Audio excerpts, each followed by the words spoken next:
Hello, everyone here in the aula at NIKI, and also those who are attending this evening's event online.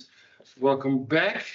The day before yesterday, we kicked off this series of 4 talks with the first talk by Bette Talvacchia called. And now we continue with her second talk, and that is called Continuation. Bette, the floor is yours. Thanks to everyone here in front of me, and hello to everyone online. This is the warm welcome that I'm giving you, but very briefly, because there's so much wonderful information and images that I want to show you that we are going to get right to it. So, good theme for continuation. This again is just saying what we've said and welcoming you once again. I'm going to give you a little roadmap to start, not to be too pedantic, but because last time it was a very focused theme where we looked at art that incorporated images that you could absolutely read, even if they were modified slightly. I mean, they were pretty much taken over, and then at the end with film and video embodied in that. So this time I'm going to expand focus a little bit, and I'm going to think about the materiality of art as one of the major focuses right now, because there is a continuation in the particular medium that's used. And I think that that should not be overlooked. And artists certainly don't overlook that when they make choices to use traditional materials. But the overriding concern in some ways is a format, let's say, which has to do with narration. And so those are going to be the themes that we follow, overriding the idea of telling a story, which artists do that, how they use the Renaissance tradition, especially for narration, and then look at these different materials: tempera, mosaic, tapestry, textiles, Goldleaf, terracotta. And again, these are things you might not think of particularly with modern and contemporary art. So I hope you will have a few surprises along the way. And then taking basics in Renaissance iconography and sometimes very radically reinterpreting them, which gives them a new life to, I think, very great effect. And also then one of the points that always comes to mind when we talk about the traditional way of looking at the development of modern art, that it just gets rid of that rational Renaissance space. And to a large extent, there is one path of development that did that. But again, I think there's some surprises. First of all, that's not the only formal aspect of Renaissance art. And many of you who are specialists in that know that there's all kinds of manipulation with illusionistic space in the Renaissance tradition. But we're going to see also some modern and contemporary artists taking that idea of one-point perspective or that format and doing something very different with it. So that's the roadmap for what we're going to follow tonight. And I want to start with one of the most important artists of the 20th century when it comes to being very fluent in the use of serial images to tell a story. And I'm going to I'll tell you in advance, I'm starting and I'm ending with Jacob Lawrence because he was so important and influenced a lot of younger artists. And you might not necessarily think of Giotto when you think of Jacob Lawrence, but I'm going to tell you why you should. And I hope that visually you immediately see the point that one of his great serial works of art was his story about migration, the movement of African Americans from the rural South up into the Midwestern and Northeastern industrial states. This happened largely between the two world wars. And there were about accounts that I've read say 1.6 million African Americans moved from the South, rural environment, to find jobs and different lives up in the North. And this is something about which Lawrence knew very intimately because his family was part of that migration. In fact, he was born in Atlantic City and on the way sort of further north because his family ended up in New York in the community of Harlem. And that's where he became an artist.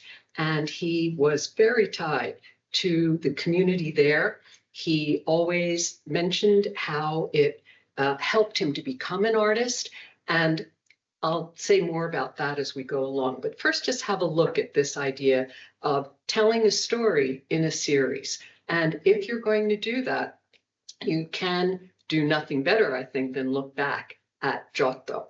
When I saw this series in its 60 altogether, 60 panels, I should tell you that half of them belong to the Museum of Modern Art in New York, and half of them belong to the Phillips Collection in Washington, D.C. When these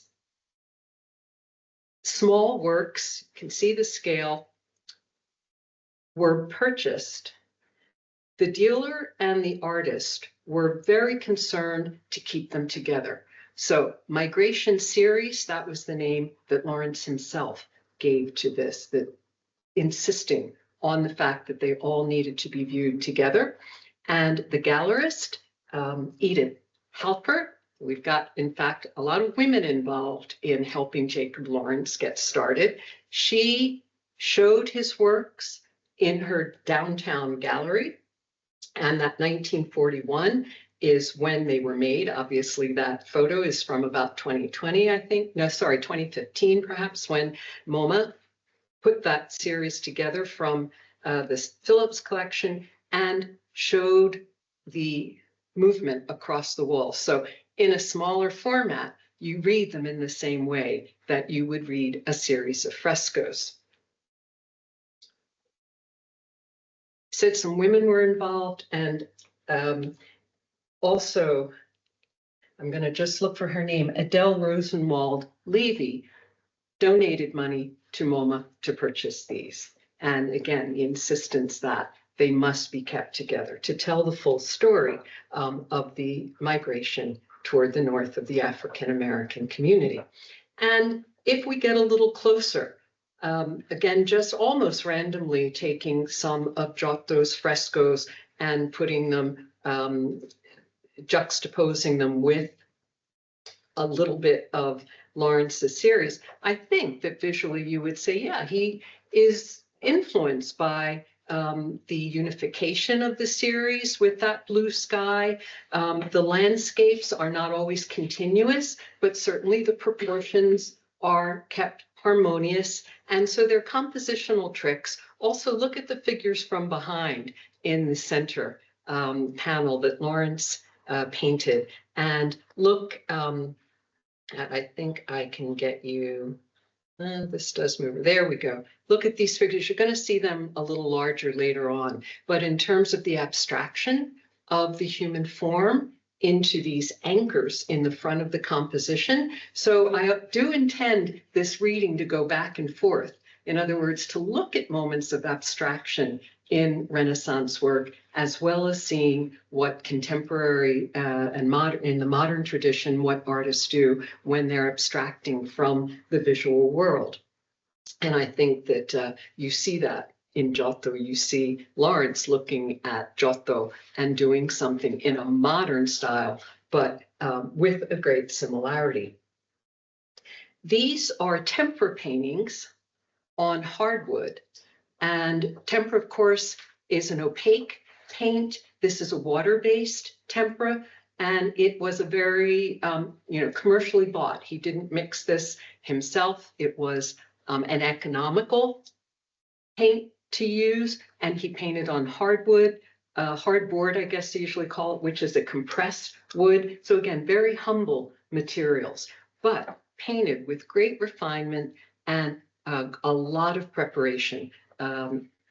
Florence did research on this history to make a synthesis in these 60 panels, and we know that he planned them all out ahead of time, just the way a Renaissance master would do it, and he went and painted each of the colors that he was going to use across all 60 of the panels so that he would have that continuity in the hue of the colors that he used. So there is, again, that kind of necessity for lots of planning when you're doing these serial works, and no matter if it's a monumental fresco or a more modestly scaled work, all of that needs to happen. I also want to mention that Lawrence was aided in the preparation of all these panels. Of course, you had to do the ground, then you have the compositions laid out, you go and put the colors through. And an artist by the name of Gwendolyn Knight collaborated with him.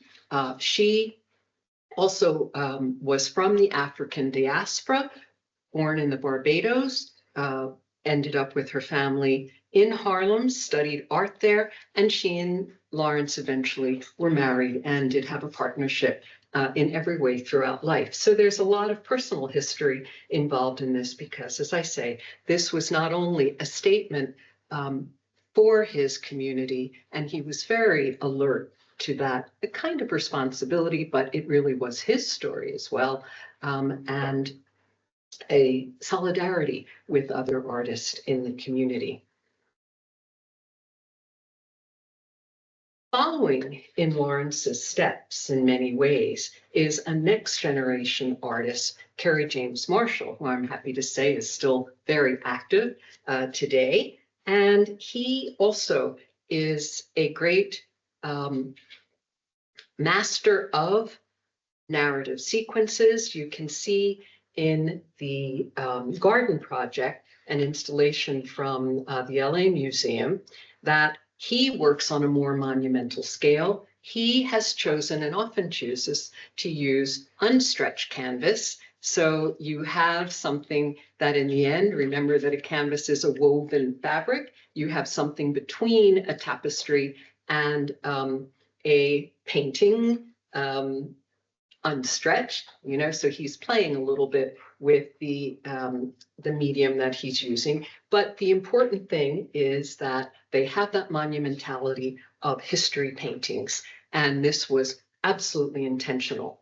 So I should tell you, Garden Project, it's almost a sarcastic name. I mean, you have to look in both ways at these canvases because he's talking about housing projects that were built in some of the major cities in the United States, started in the 1930s during the Depression, where the government would build groups of housing. The idea was utopian, that you would provide very good housing for these communities and get rid of slum conditions. And according to Marshall and to history, for a while, they functioned in a very positive way. In fact, Marshall himself spent part of his youth in one of these housing developments in the LA area, the Watts neighborhood. And he said that in the 1960s, it was a beautiful community. And there was solidarity, there was interaction, there was support. But eventually, by the time we get to the 90s, most of these projects had been in many ways abandoned in terms of funding and became centers of poverty and, of course, attendant crime and much less than ideal conditions. So what Marshall is showing in these works is sort of both things at once. And he wants you to think about the potential and what happened in reality, or why was it that the potential for a while existed and then was let go. So he's consciously painting history, and once more, it's history that he experienced. This is something I'll mention over and over, that I'm sure, I do believe that one of the main reasons for many artists to choose a figural style and to therefore look to the Renaissance, which had such great developments in it, is because they had compelling stories that they absolutely wanted to tell. And when Marshall does this, he thinks about the European tradition that he knew so well. After all, he is an American artist, so that's part of his artistic heritage.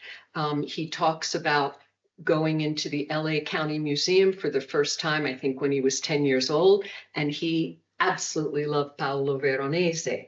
So he's looking at that tradition and becoming excited by it, saying, yes, I'm going to be an artist too. That's what I'm looking at. But then he went to a different floor in that museum and saw African art and said, oh, yes, that's my art too.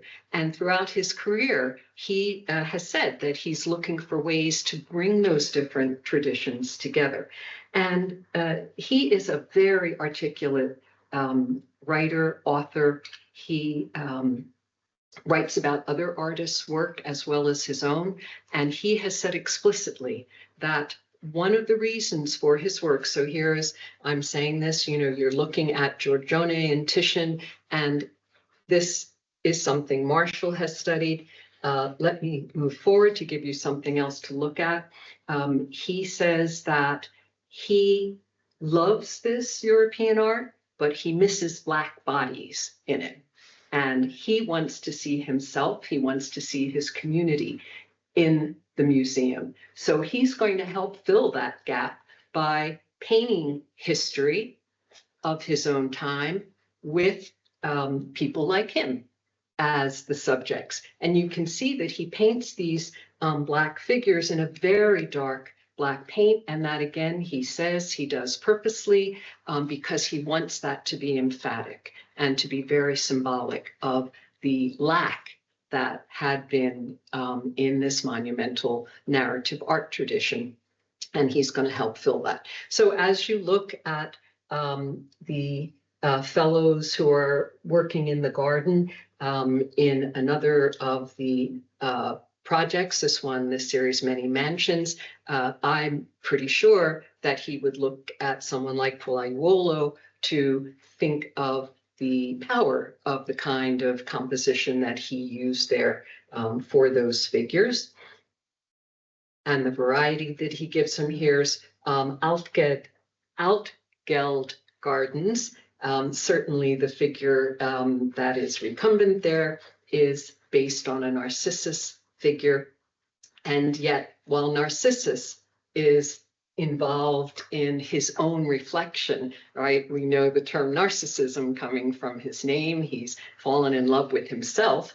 The young man in Kerry James Marshall's painting looks directly at the viewer and in a very, very strong way. So as we get into tune with these artists who think about older traditions, it's always very rewarding to think about what's the same and what's different, because those kinds of changes are going to give us clues to the take on it, or how he's using that, or how he's talking back or talking with, having a dialogue with that older art. I mentioned Altgeld because, as most of you would say, oh, old money, is that another joke that Marshall has put in there? Well, no, as we say, truth is stranger than fiction. There was actually a governor of Illinois in the late 19th century with that name of Old Money.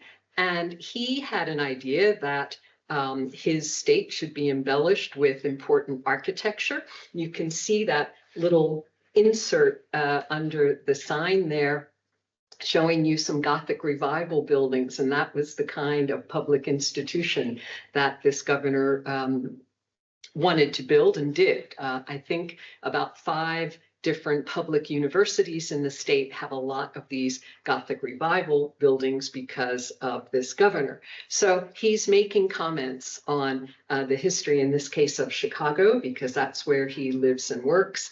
And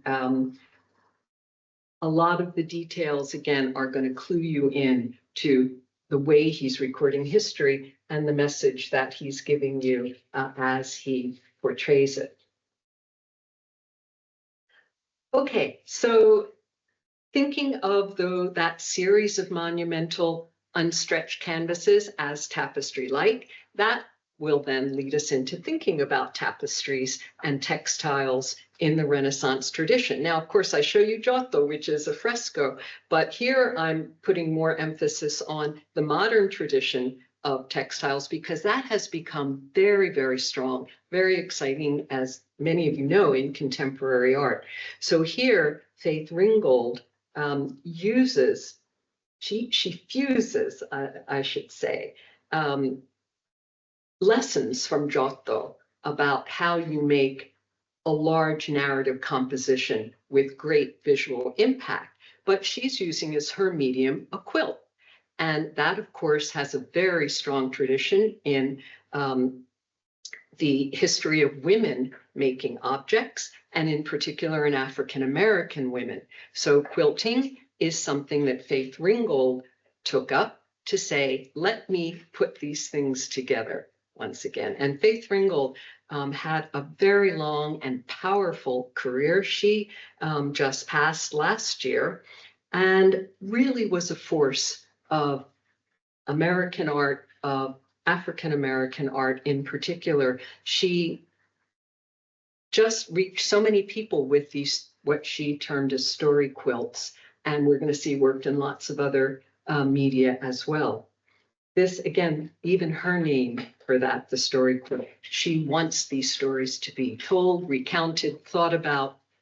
And in this one, she did a series called Tar Beach, which is a wonderful name. And what she's referring to, as you can see, we're on the rooftop of a tall building, and we're in New York because that's the George Washington Bridge. And I think, you know, Giotto probably would have been happy to see the way that she takes very basic geometric shapes to show the volume of buildings and having that interact with passages of flatness.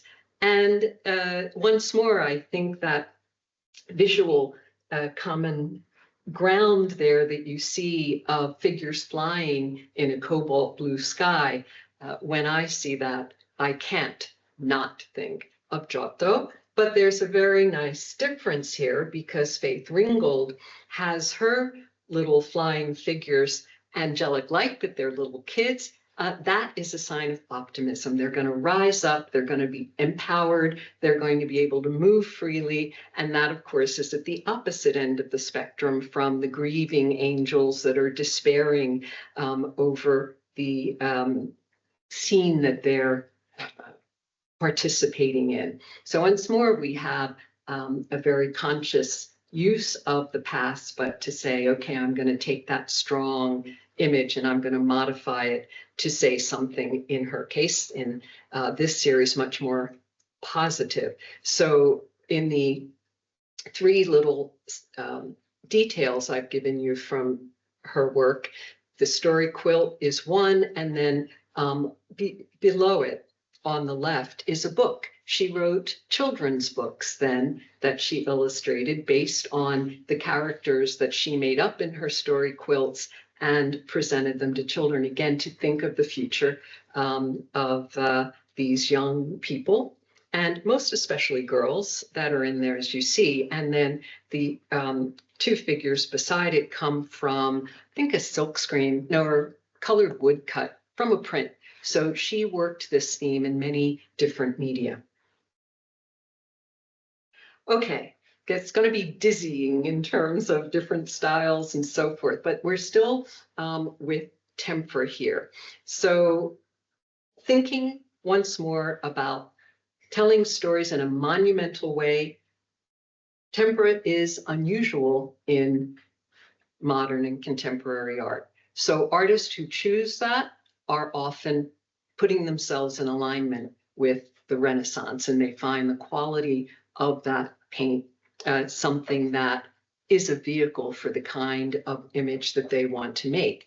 And someone who is often pushed aside in the history of 20th century art, but we're going to pull him back in terms of his narrative concerns. He was responsible for this environment, really, that you see, which was commissioned by the New School in New York and ended up fairly recently in the Metropolitan Museum, and they've got it fantastically displayed.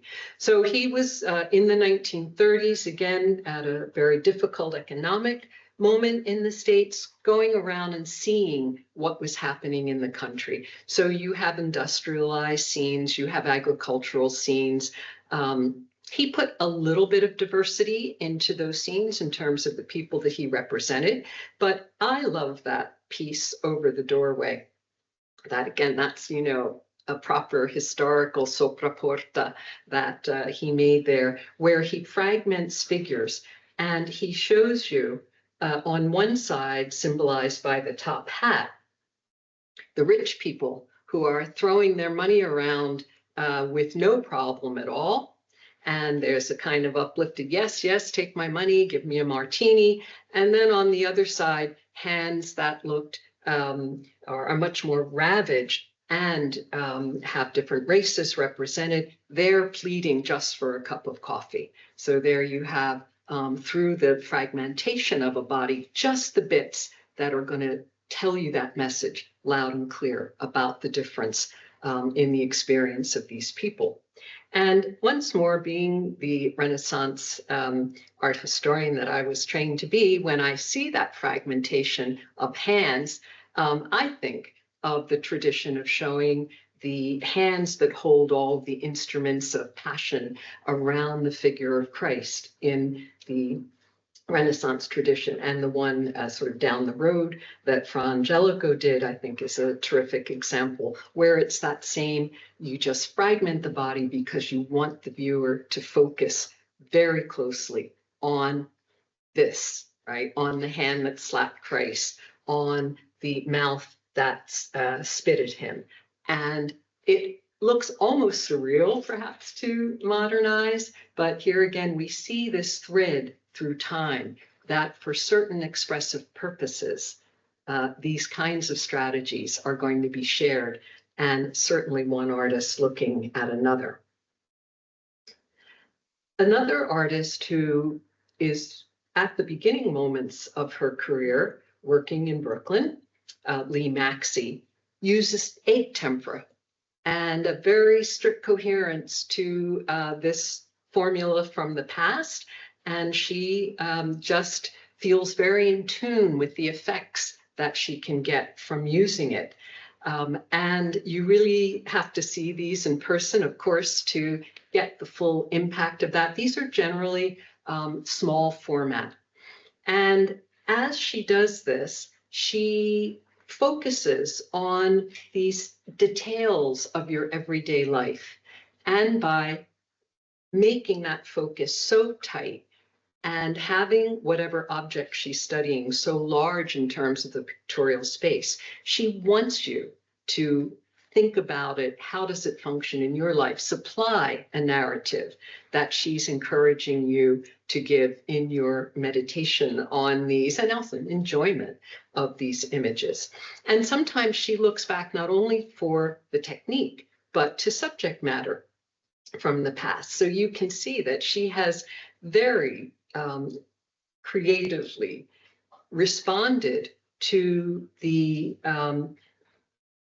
golden aura cloud around Mary and Christ in Pisanello's Virgin and Child and Saints, and has focused on that, calling her work emanations. And when you see that, it's like, yes, that really is emanating that celestial light. But look at how decorative it is in terms of how Pisanello actually constructed that. And I must say this, when I realized what she had quoted, I always get stopped and seduced by the clothes that St. George is wearing. You know, I have to say, that's where my eye really gets caught. And she went up there and took that, and it reminded her of a Christmas ornament. And that ornament hanging on a Christmas tree is yes and no at the same time, that reference to Pisanello, because it's vibrating with that holy, let's say, emanation, but she has abstracted the form of the Virgin and Child. So there's just the slightest shadow recollection. But if you look down at, never can control this. There we go. That's what I want to get you at. These contours. She's following the contours that Pisanello put in there pretty closely. And it looks like she's got angel wings in there. So again, once you're caught in it, it suggests that you start filling in the bits that she's putting there and not putting there at the same time.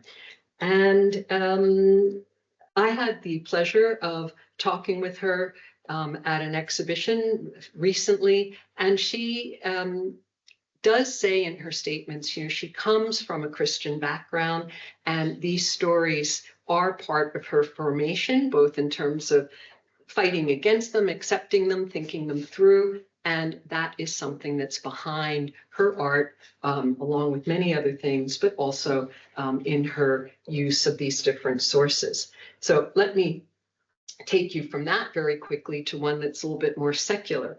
But there on the right, you can see that she paints just the lock mechanism of a door, telling you to enter.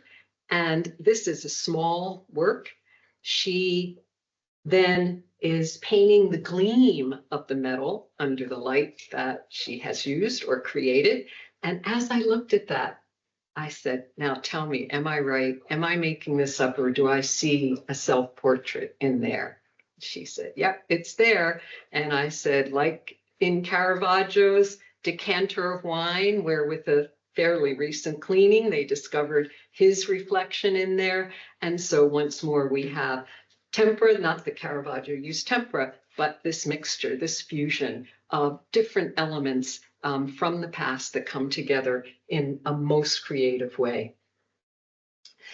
All right, from tempera, let's have a look at mosaics. Now, this is not a material that we necessarily connect with the Renaissance in most of our Renaissance courses. But if you want to get an idea of how much the Renaissance admired mosaics, read what Vasari tells you about them, and go to Rome and have a look at what Cavallini did in Santa Maria Trastevere.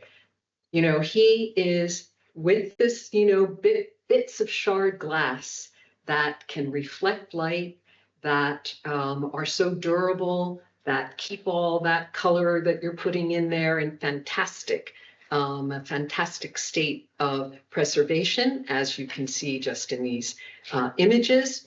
Cavallini was, I'm going to show you once more, look at that environment, the light's reflected. Of course, we all know that you see these golden domes and you are meant to be moved to another celestial realm out of your daily life. So that function then is supported by these very exciting narrations of the stories of Mary in this case, and the birth of Christ. But look at what he's doing with that architectural construction of the throne where Mary's sitting when the angel comes, this flowing drapery, the beauty of the movement of the wings.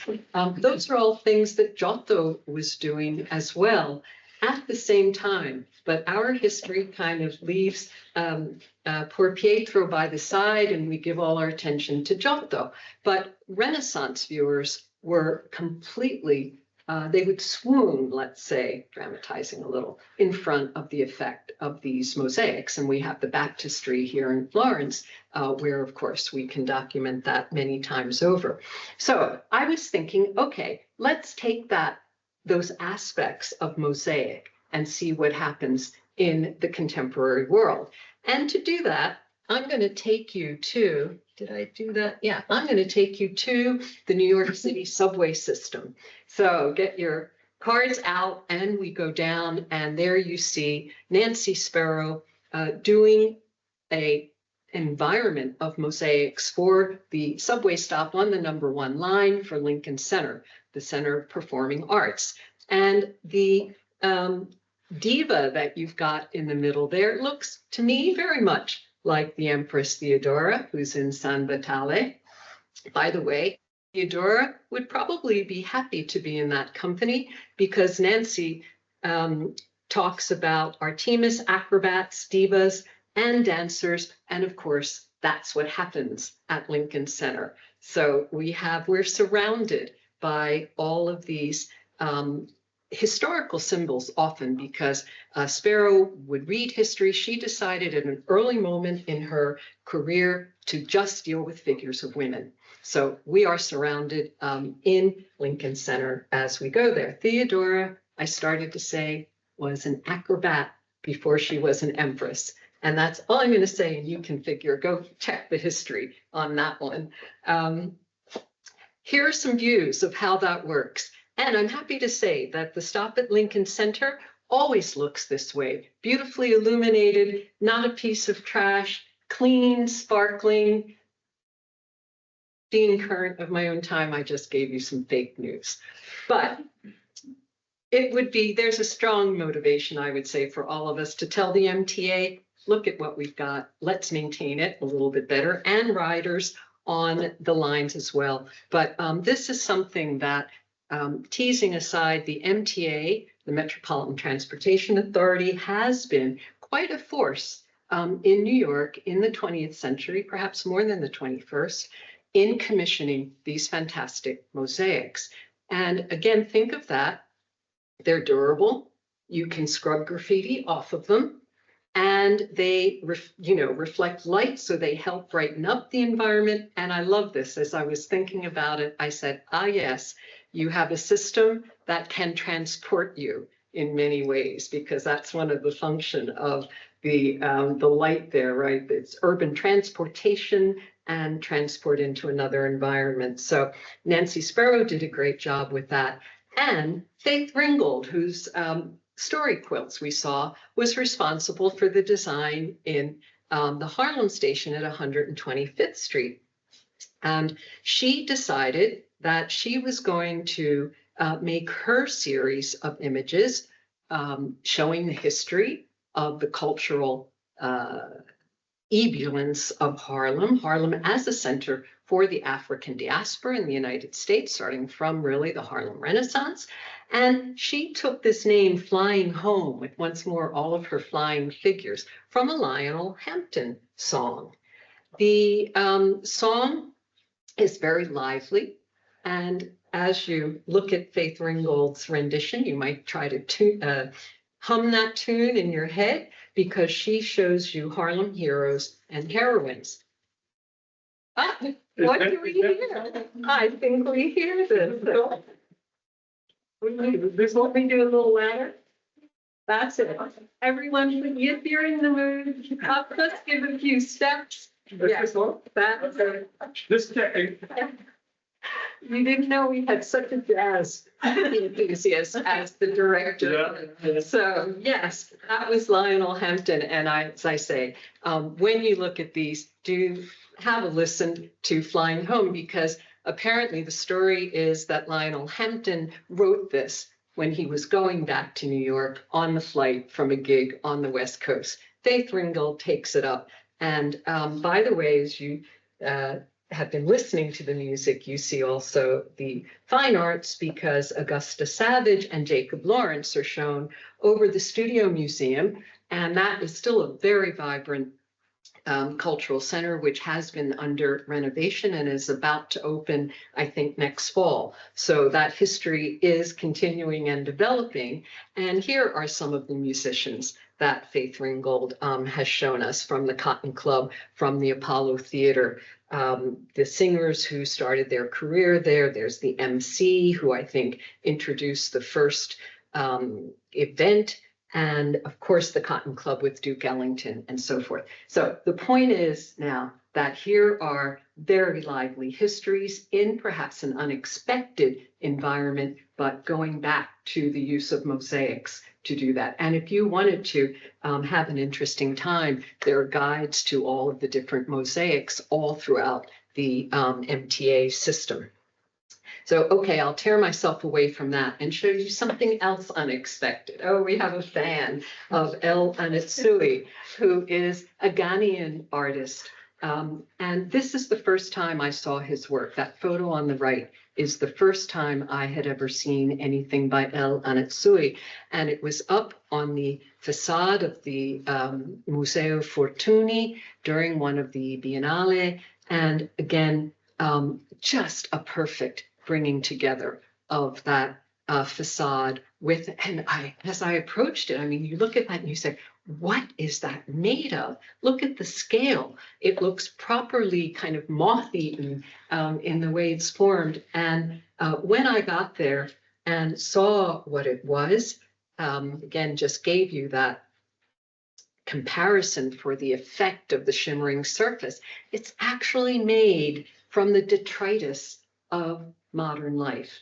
That El Anatsui makes these tapestries something between a weaving and a mosaic, because he uses bits of metal refuse, bottle caps, liquor caps, wrappers. And I show you those two details to get you close to what you see when you kind of put your nose up to it, all pulled together by copper wires.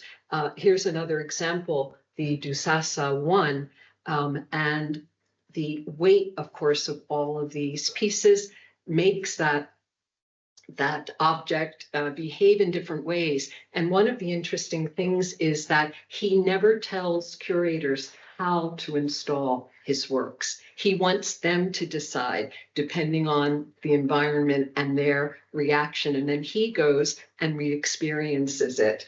And I thought that aside from thinking of a new kind of tapestry, that one of the other things about El Anatsui's work is that he, and he said, you know, he takes these pieces of trash, let's say, we would say that, recycles them into works of art. So he is giving them a rebirth. And that idea is part of his, you know, strategy to say, let's make this material do something else. Often the color schemes are connected to the kinds of colors that you find in the Ghanaian kente cloth.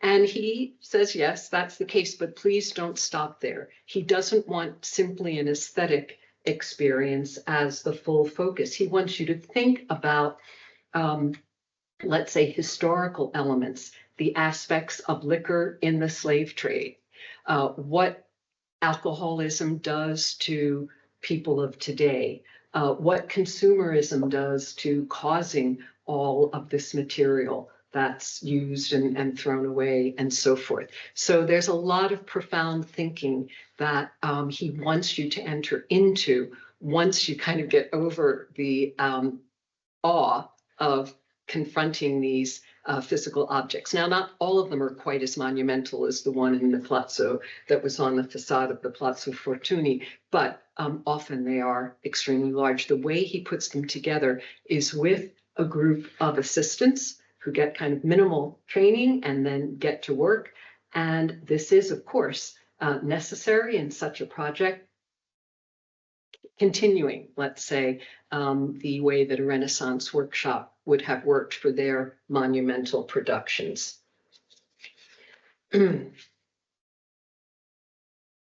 So, okay, we've thought about tapestries. Let me go now more on the textile part of tapestries, starting, of course, with just a quick view of Raphael's tapestries that generally are not on display in the Sistine Chapel, but that's what they were made for. You see them right underneath the row of frescoes, so that it's another vehicle for monumental stories that are being told. And I wanted to just remind myself to say with this slide that, of course, in the Renaissance, the tapestries were the luxury object, right? Much, much more expensive than paying painters to paint frescoes with mere, you know, plaster and pigments. So these had to be exported to be put together in often in Brussels. So sent up north for the experts. They needed all kinds of expertise. So they were very precious.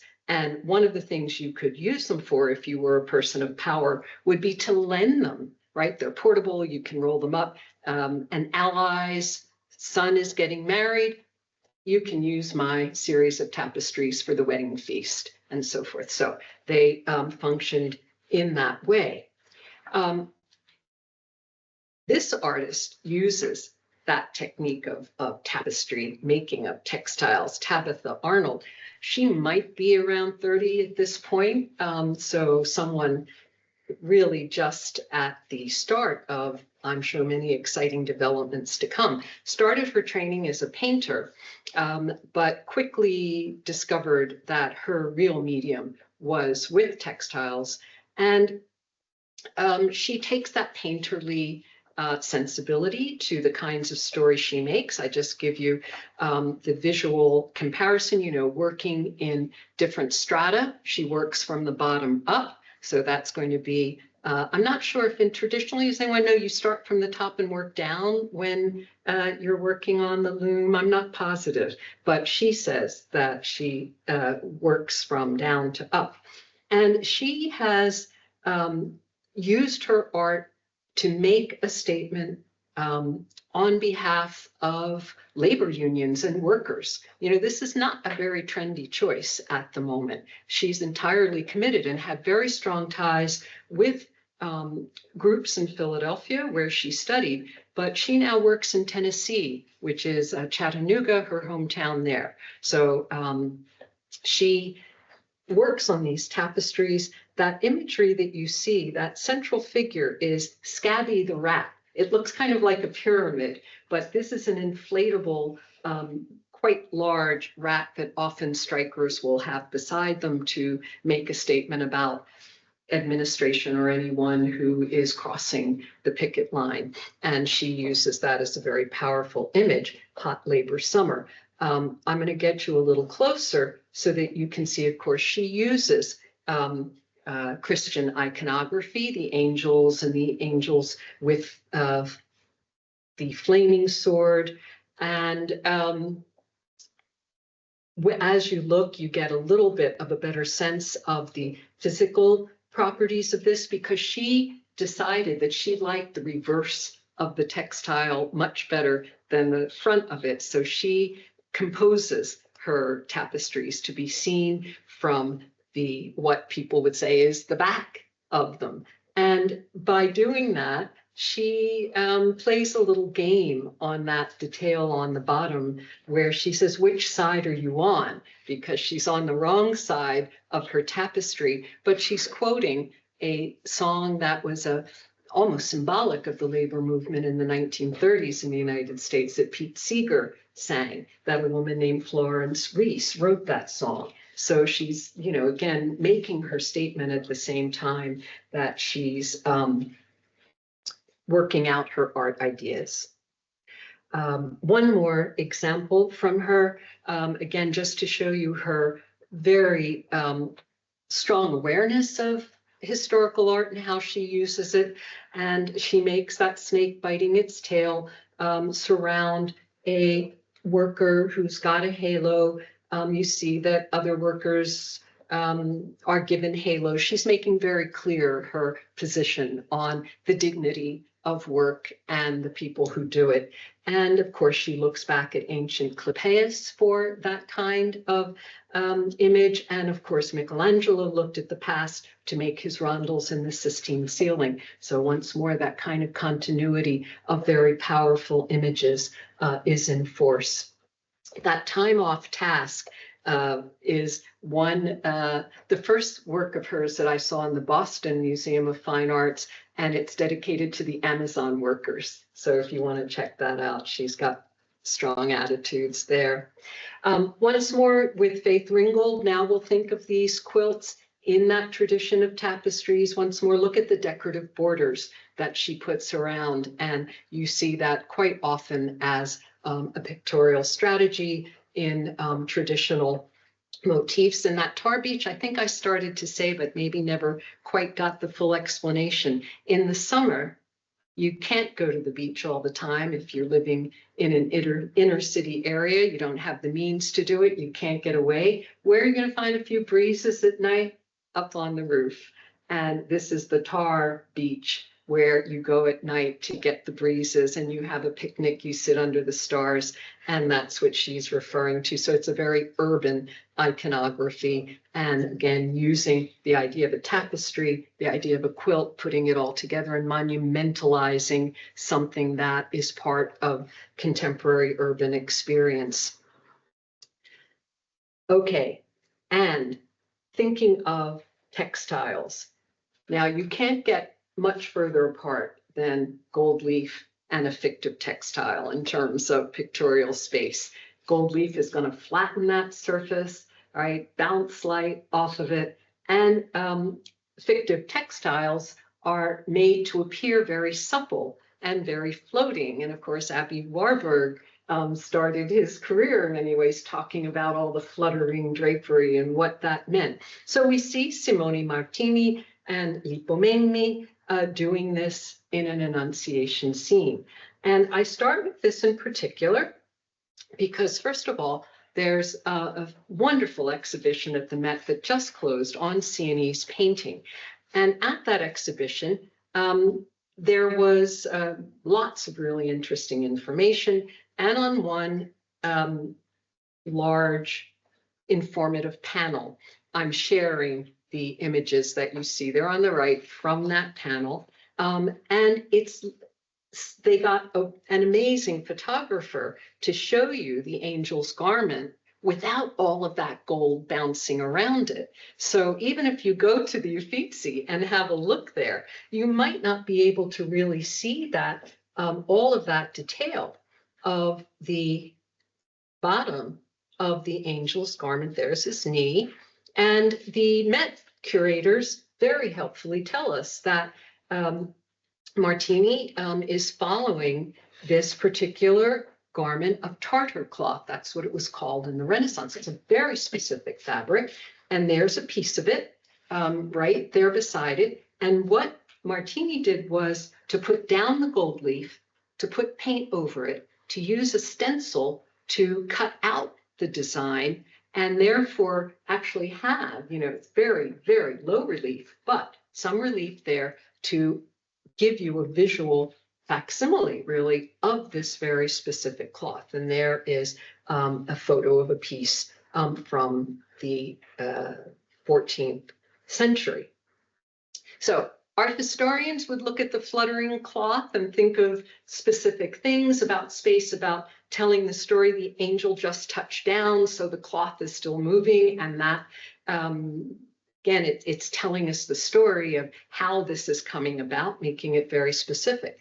But a wonderfully interesting artist named Isabella Ducrot, who works in Rome, born in Naples, works in Rome. She's a very young woman. I've never had the pleasure of meeting her, but she's in her early 90s and making these amazing works of art and writing about art. When she went to the Uffizi, she saw that flapping drapery, and she said, "Why is that angel wearing plaid? I've never seen a piece of plaid in this kind of sacred representation." And of course, we know all of the other figures are wearing their cobalt blue and red and so forth. And this because she started as a collector of textiles, and especially traveling quite extensively, well, actually all through the world. And she collected textiles, and that was what she saw. And it caused her to meditate on the fact, and she thought, here is a piece of everyday life being brought into a celestial environment, into a religious story. That plaid was worn by people as, something kind of fashionable.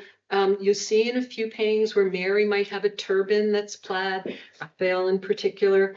So her meditation on that, by the way, is a beautiful little book that is called La Stoffa a Quadri, and has also been translated into English, The Checkered Cloth. And she thinks about these properties of a canvas, the warp and the weft. It is a textile. And she thinks of a philosophy based on the structure of textiles and convinces you as you read this that it is equivalent to kind of the structure of earliest thoughts. So it's really fascinating. And this was in part started by her experience of the fluttering plaid mantle there that the angel is wearing. And I show you two of her works. One on the left, a collage. She'll sometimes paint on fabrics, paint on paper, make these collages. There's that grid in the background. That's like the warp and the weft. And then her abito, which is painted on silk. And she has an exhibition up at the moment at AOR.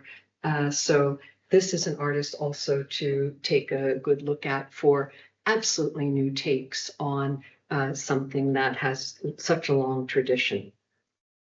But speaking of the gold backgrounds, that's where I'm going to take you to next. The Fondi d'oro as something that, again, as the Renaissance moved on, this became less fashionable. We want to make all that illusionistic space. But there still was always a great, there'd be the patrons who said, put that gold leaf in there and here's the money to do it, because of course it's a very expensive proposition. So you'll look at another Giotto, this polyptych, and I put known as the Peruzzi altarpiece because this is what the museum says. You wouldn't have to say that quite here in Florence, but this polyptych that started in Santa Croce is now in North Carolina. So they have a Giotto there from the Peruzzi chapel. And that kind of arrangement of the half-length figure, the saints, the blessed characters, and you're shown their celestial status by the gold leaf that surrounds them. Well, in the 1960s, Barclay Hendricks took that idea and he decided that he was going to paint portraits of his friends and family and community that did exactly the same thing. So in Laudi Mamma, the Mamma I made a little too Italian, but that Laudi is, again, urban slang for good Lord. And he's playing game, good Lord, Laudi, a young woman who is posed like a saint of today, but she's just a regular person. She's not named in the title. She has that great Afro hairstyle, which acts like a kind of halo around her. So Barclay Hendricks experimenting with taking that dignity of the half-length saint, the importance of the gold leaf as a material, and then putting it together to show you portraits of his community. Another artist working today, Dred Scott, did something like that with a series, several works that he did. Sometimes he's used gold leaf and other silver leaf. This Pirate Jenny, just a detail. Dred Scott, by the way, takes his name from Dred Scott, the historical personage without the A, so it's just D-R-E-D, who was an enslaved person who in the mid-19th century sued, taking his case to the Supreme Court to say that I should not be enslaved because now I am living in Illinois, I think it was, might get the state wrong, but a state that had outlawed slavery. So we're in 1858, about half a dozen years or so before the Civil War, corrected that matter. But he took his petition to the Supreme Court, which shamefully refused to hear it. They said an enslaved person is not and cannot be an American citizen, so we cannot hear your case. So they sidestepped the legal question based on that proclamation. So Dred Scott, taking and modifying the name to Dred, he has described himself certainly as a political activist. He makes provocative art. He makes great art that follows Renaissance strategies. So Pirate Jenny is a silk screen transfer, I believe, on gold leaf. And she, again, is posed like the historical images that you've been looking at.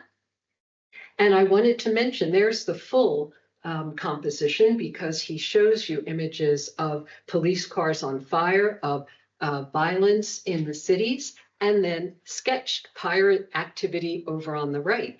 And that title of Pirate Jenny, those of you who know Bertolt Brecht's work know that it comes from Threepenny Opera. And it's a very violent story, but about a woman who was a chambermaid who took all kinds of abuse and exploitation, and at one point reacts violently by slaying the people in this Berlin flop house, is the way it's described. Nina Simone did a version of that, covered that. At one point when she performed it in 1992, she said that she changed the location to a cheap hotel in South Carolina. So again, making it very precise, very topical. That was at the Montreal Jazz Festival in 92, a great recording if you want to hear it. In this case, we have a musical reference, but there's not going to be any attempt to make you dance, because this would keep you riveted to your seats. You would get chills. So do listen to Nina Simone. She sang it in Carnegie Hall in 1964. And Dred Scott pays homage to that tradition, to Nina Simone, who was also a political activist, and takes it to today. And I put the cover of that Phillips record album right there for you, just to give you the reference to that Carnegie Hall conference, but also because then I discovered, I don't know if all of my Netherlandish colleagues know, that Philips, of course, is a Dutch company, and they, released those songs, protest songs, as they were called at the moment, the minute that they were recorded. So here we have again this kind of continuity, and here I am in the Dutch Institute, the Netherlands Institute, reminding you of what Philips Records did in 1964. All right, Goldleaf. Look at what Winold Reiss did in his portrait of Fred Fripp and daughters. I make an obvious kind of comparison. It could have been any number of saints, but let me just say one word about Winold Reiss, that he was a German-born American. He had all of his training in Germany, then arrived in the United States as a young man. He had an art school in New York, but he became closely involved with the most important active members of the Harlem Renaissance, and gave us a lot of their portraits and of the Harlem community.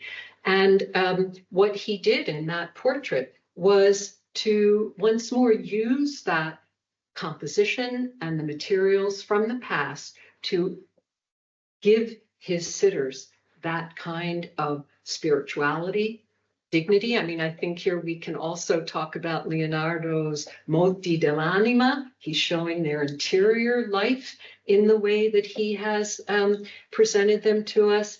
And look at the comparison of the Madonna and Child, where all that touching the hands are making these deities human.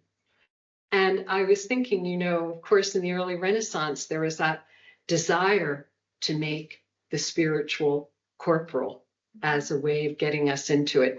And what Winold Reiss does is the opposite, that he's taking real people and he's imbuing them with that kind of spirituality. So here with, I think, incredible success. And if we're going to think about icons and Goldleaf, let's get to two completely different approaches. Andy Warhol, making an icon of Marilyn Monroe. That's about 6 feet tall. So he's not making a precious little icon. And of course, knowing Warhol, he's not going to work with Goldleaf on that. It's some kind of mixture of paint to get that effect, which drove restorers crazy because they had to deal with it in the Museum of Modern Art recently. But of course, there is Warhol's sardonic reaction to all of these cultural thoughts, making an actress into a kind of secular saint, That photo is a well-known, based on a well-known publicity still. It's already a mask. It's not a vera icon. It's not a true face of the woman. She's already playing a role. And the playing back and forth about spirituality, making her an icon and so forth, gives us a lot of food for thought. And remember that Warhol's background was from a family of Polish immigrants who followed Byzantine rites in the Catholic Church. So he knew from icons, and it's very informed in terms of the game that he's playing. Robert Rauschenberg says, I'm going to take all of those associations with Goldleaf and take away the subject matter and make Goldleaf itself the subject of this painting. And you see that I think he used like newspaper behind it, so move away from the preciousness, but it is true gold leaf. And he lets the material do its thing, and that becomes sort of references from the past, but pushed into an entirely different level of meaning.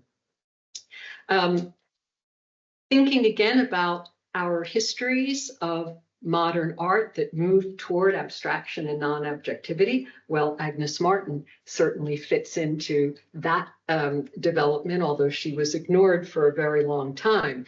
But here I show you one of her works that uses her preferred format, 6x3 square, and done in 1963. So I thought the numerology was a great one. But there,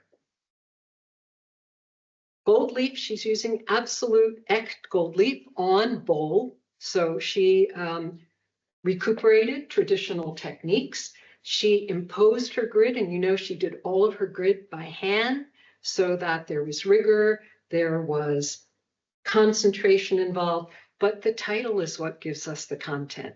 So she, in thinking of friendship, used the most precious material, the golden aura, again, something to for us to think about in terms of all of the meanings involved in that. And beside it, looking at her manipulation of the surface, I thought of the Renaissance painters who would work the surfaces of that gold leaf. Instead of incising it, you could also indent it and kind of pull the surface up, which is what Fra Angelico did. You know, if you kind of cover the heads, you get a beautiful abstraction that's not, in the end, maybe so different from what the effect, anyway, that Agnes Martin got. So I see I'm going to move myself along here. It's like, I think with an hour, I could fit it all in. But look, you have to see what Roberto Lugo does with the tradition of Andrea della Robbia and Majolica. Lugo is an artist working now in Philadelphia. He teaches at Temple University. He, on his site, defines himself as, let's see, get to him here. He says he's an artist, ceramicist, social activist, poet, educator, and in fact, he teaches at Temple University. He's from North Philadelphia, Afro-Latino ancestry, and he very eloquently articulates his desire of bringing together the urban culture that he experienced with historical art.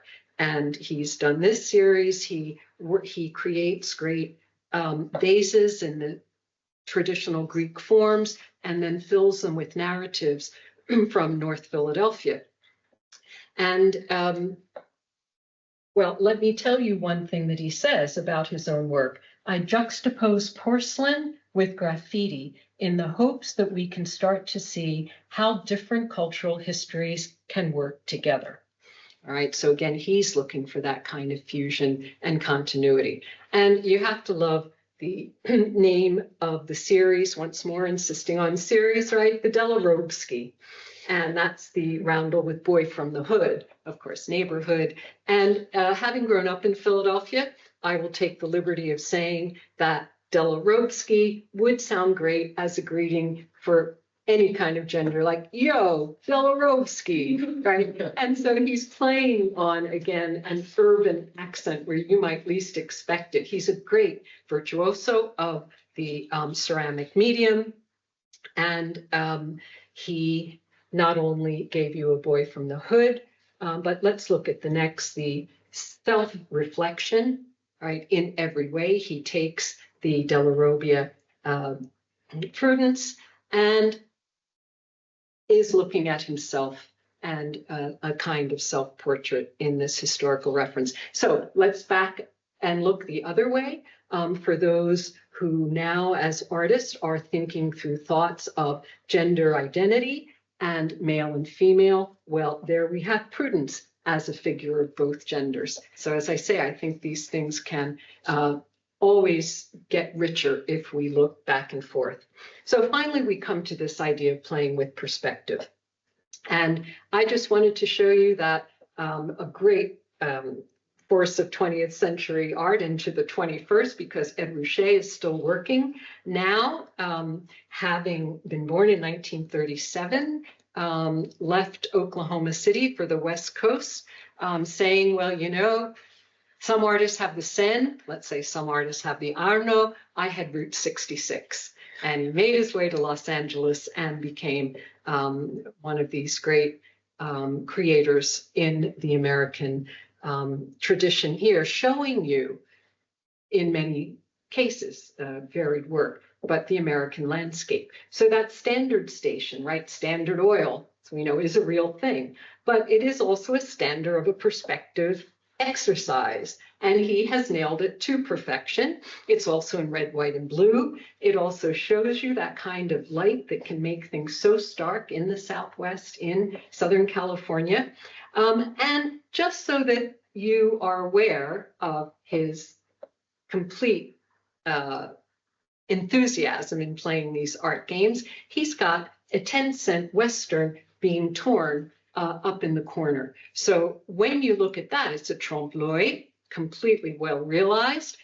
When you look at that, it flattens the background into just a patch of blue rather than the big open sky out in what they call open sky country. So once more, Ruscha, in a very pared down way, is showing you an echt Renaissance construction in perspective and playing visual games with you. And I put the construction from down the road that Vasari, I think, would have enjoyed what Ruscha was doing there.